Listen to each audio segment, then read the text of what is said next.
Bueno, vamos a hablar de algo que seguro resuena en muchas casas. Si criar a un niño o una niña con TDAH a veces se siente como una auténtica batalla cuesta arriba, esta guía es para esas familias. La idea es ir más allá de esa frustración del día a día para encontrar primero comprensión y luego, lo más importante, herramientas prácticas, de las que de verdad funcionan, para manejar la conducta y potenciar sus habilidades sociales. Así que venga, empezamos. Mirad, esta frase. Es que es el eco de lo que sienten tantas y tantas familias. Esa impotencia, ese estrés, agota. Y si las estrategias de siempre, las que le funcionan a todo el mundo, parece que en casa no van, no es una señal de que algo se esté haciendo mal, para nada. Es una señal de que necesitamos un manual de instrucciones diferente, uno que, de verdad, esté pensado para entender cómo funciona el cerebro de ese niño o esa niña. Vale, pues vamos allá. Antes de saltar a las soluciones, es súper importante que entendamos bien el punto de partida. Así que, en esta primera parte, vamos a poner el foco en esos desafíos, tanto de conducta como sociales, que pueden hacer que el día a día, que sea un poco complicado. Y empezamos con un dato que la verdad es un golpe de realidad. Un 50%. La mitad de los niños con TDAH sufren rechazo por parte de sus compañeros. Esto es tremendo. Y nos dice algo fundamental. Los problemas sociales no son un tema menor, no son algo secundario, son de hecho una herida central que necesita toda nuestra atención. A ver, y esto es crucial que lo entendamos, no estamos hablando de mala conducta a propósito, para nada. Cuando vemos esa baja tolerancia a la frustración o esa sensación de estar en una auténtica montaña rusa emocional, tenemos que saber que todo eso está conectado, íntimamente ligado a cómo su cerebro gestiona las emociones. Es una dificultad real, no es un capricho. Les cuesta identificar y manejar lo que sienten ellos, y también lo que sienten los demás. Y ahora vamos a la clave de todo esto. De verdad, es un cambio de chip total.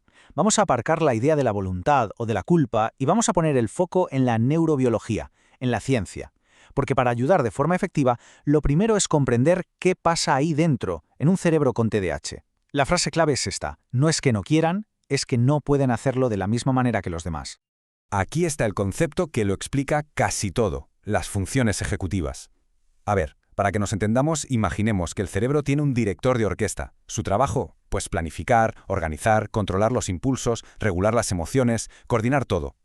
¿Qué pasa en el TDAH? Pues que ese director de orquesta está, literalmente, sobrecargado, desbordado. Y claro, si el director no da abasto, la capacidad para planificar algo, para frenarse antes de hacer o decir, o para gestionar un enfado, pues no funciona igual. Y de ahí vienen muchísimos de los problemas que vemos. Y esta analogía con un ordenador a mí me parece que es genial para entenderlo. Pensemos en tres cosas. Primero, el hardware, o sea, la máquina en sí. La corteza prefrontal, que es una parte clave del cerebro, madura más despacio, como un 30% más lento. Luego está el software, los programas.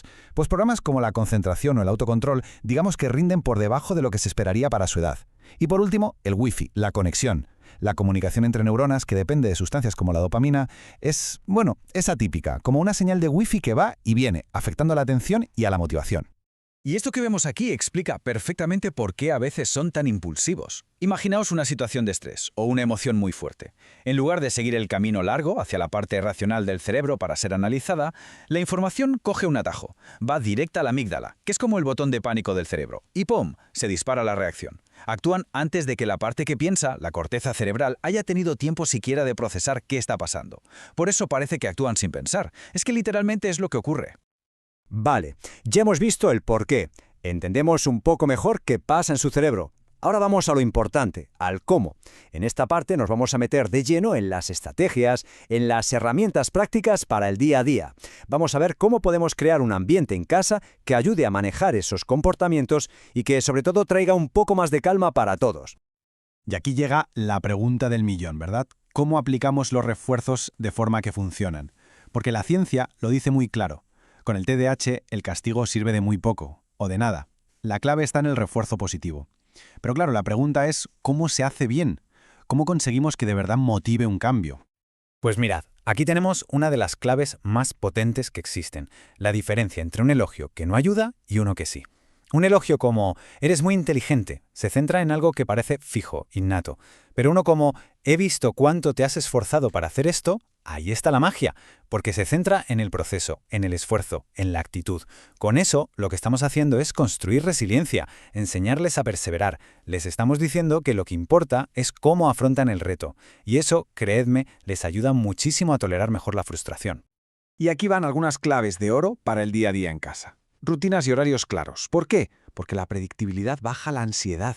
A un cerebro que le cuesta organizarse, la estructura le da paz. Instrucciones sencillas, una a una.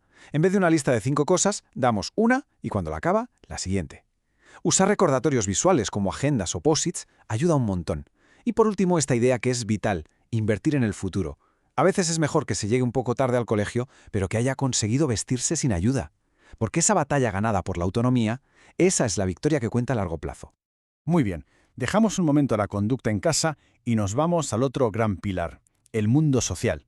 Y aquí, las dificultades pueden ser especialmente dolorosas, tanto para ellos como para las familias. Así que vamos a ver qué podemos hacer, cómo podemos convertirnos en una especie de entrenadores para ayudarles a navegar esas aguas a veces tan complicadas de la amistad.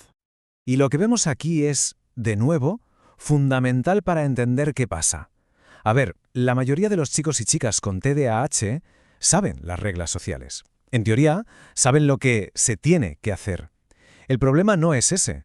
El verdadero desafío es ser capaz de recordar esa regla y aplicarla en el momento justo, en medio de un patio ruidoso, con 1000 cosas pasando a la vez y con las emociones a flor de piel. Exacto. El problema no es la falta de conocimiento, es la dificultad para usar ese conocimiento de manera flexible y en tiempo real. Por eso, muchos entrenamientos en habilidades sociales no funcionan si solo se dedican a enseñar reglas en una pizarra. Tienen que centrarse en la práctica, en la ejecución. Es un problema de rendimiento, no de saber. Hay que ayudarles a cerrar ese puente que hay entre lo que saben y lo que son capaces de hacer en el momento. Entonces, ¿cómo lo hacemos? Pues aquí tenemos una especie de hoja de ruta. Primero, la psicoeducación. Es vital que ellos mismos entiendan qué es el TDA y cómo les afecta. Segundo, ayudarles a tener más vocabulario emocional, ponerle nombre a lo que sienten ellos y a lo que ven en los demás. Tercero, y esto es oro puro, el juego de roles. Practicar en casa, en un entorno seguro, situaciones que les cuestan. Y cuarto, fomentar sus intereses. Apuntarles a actividades donde puedan conectar con otros niños a través de algo que les apasione. Ahí la conexión surge de forma mucho más natural. Y ahora, si me permitís, vamos a ampliar el foco, porque es imposible hablar del bienestar del niño o de la niña sin hablar del bienestar de toda la familia y, muy en especial, de los padres y madres. El estado emocional en casa, al final, es el termómetro que marca la temperatura de todo. Esta frase de verdad que hay que grabársela a fuego. Nadie puede ayudar a su hijo si no se siente bien. Cuidarse, buscar tiempo para uno mismo, pedir ayuda, no es egoísta. Es, de hecho, un requisito indispensable para poder cuidar bien. Buscar apoyo recarga las pilas de esa serenidad y esa confianza que luego necesitan ver en nosotros para sentirse seguros. El estilo educativo, la forma en que se enfocan las cosas en casa, es el factor de protección más potente que existe. Se trata, una vez más, de un cambio de chip, de pasar de la frustración a la comprensión, de romper con esa desesperanza aprendida de pensar que nada funciona. Cuando la comunicación es asertiva, respetuosa y se fortalecen los vínculos, se está transmitiendo el mensaje más importante de todos, el de creer firmemente en su potencial. Y me gustaría terminar con esta reflexión, porque al final de todo este camino, el objetivo no es solo corregir conductas o que se porte bien. El verdadero reto, y también la mayor de las recompensas, es ser capaces de mirar más allá de las dificultades del día a día. Es descubrir cómo podemos ayudarle a construir una autoestima fuerte y sobre todo a desarrollar todos esos talentos únicos que tiene, porque los tienen, de verdad, y suelen ser extraordinarios.